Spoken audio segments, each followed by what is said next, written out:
Bonjour et bienvenue. Aujourd'hui, on va décortiquer une idée qui vient bousculer tout ce qu'on croyait savoir sur les mathématiques. L'idée est simple. Et si, en changeant une seule petite règle de calcul, on pouvait carrément redéfinir tout notre avenir? Alors, tout part d'une question. Une question toute simple au fait. C'est une règle qu'on a tous apprise à l'école, un souvenir de nos cours de maths. Et la réponse, on la connaît. La calculatrice, elle, affiche erreur. Le manuel scolaire nous dit que, c'est impossible. Bref, la réponse est indéfinie. Eh bien, c'est justement là que tout bascule. C'est le point de départ du cadre qu'on va explorer aujourd'hui. Une idée qui a été développée pendant 17 ans, quand même, par un chercheur indépendant, Mohamed Belabati. Ok, alors avant de plonger dans la solution, il faut d'abord bien comprendre le problème qu'elle cherche à résoudre. Et ce problème, il porte un nom, le concept du faux réel. D'après cette théorie, notre monde serait bâti sur ce qu'on appelle un faux réel. Qu'est-ce que ça veut dire? C'est un système de conventions, de règles, qui est en quelque sorte déconnecté de la réalité. Et tout ça est symbolisé par cette fameuse erreur de la division par zéro. En gros, en traitant le zéro comme une impossibilité, on limiterait notre propre pensée. Et la correction qui est proposée pour ça, c'est une seule et unique nouvelle règle mathématique, mais une règle puissante, l'axiome des z. Alors, DZ20, pourquoi ce nom? C'est un clin d'œil à l'Algérie, DZ, et à la ville de Saïda avec le numéro 20.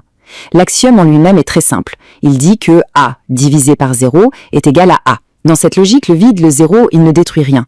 Au contraire, il révèle l'essence de la chose. La substance est donc préservée. Et quand on regarde ce que ça donne visuellement, l'impact est radical. Là où les maths classiques nous montrent un graphique qui part en vrille, avec des lignes qui filent vers l'infini, l'axiome DZ20, lui, il crée ce qu'il appelle un point d'essence. C'est un point unique de continuité qui conserve la valeur de départ.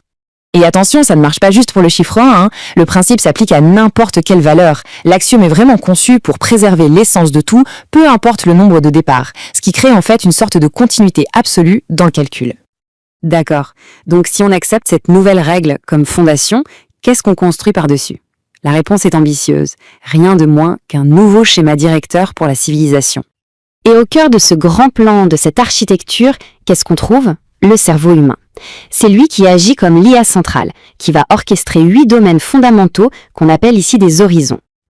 Le premier horizon, c'est celui des algorithmes. C'est la logique pure, la structure même de la pensée, la base de tout le reste en somme. Ensuite, on a le calcul, ou le computing.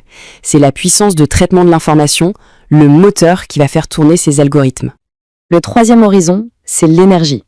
Vu ici comme le moteur de toute transformation, la force qui alimente les machines, bien sûr, mais aussi le progrès.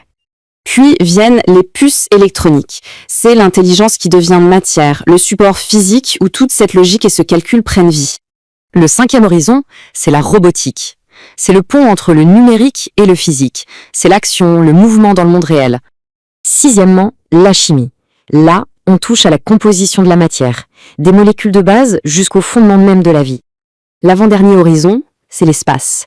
Pas juste l'exploration spatiale, non, mais plutôt l'idée d'élargir notre conscience à une échelle universelle. Et enfin, le huitième et dernier horizon, le quantique. Il représente la coexistence de plusieurs états, une invitation à respecter les limites et les paradoxes de notre existence. Et voilà, mis tous ensemble, ces 8 horizons forment ce qui est appelé le drapeau DZ20. C'est un modèle complet, une vision pour l'organisation de notre technologie et de notre société future. Mais évidemment, qui dit nouveau pouvoir dit aussi nouvelles règles. Et ce modèle vient avec un règlement très strict pour gouverner l'IA.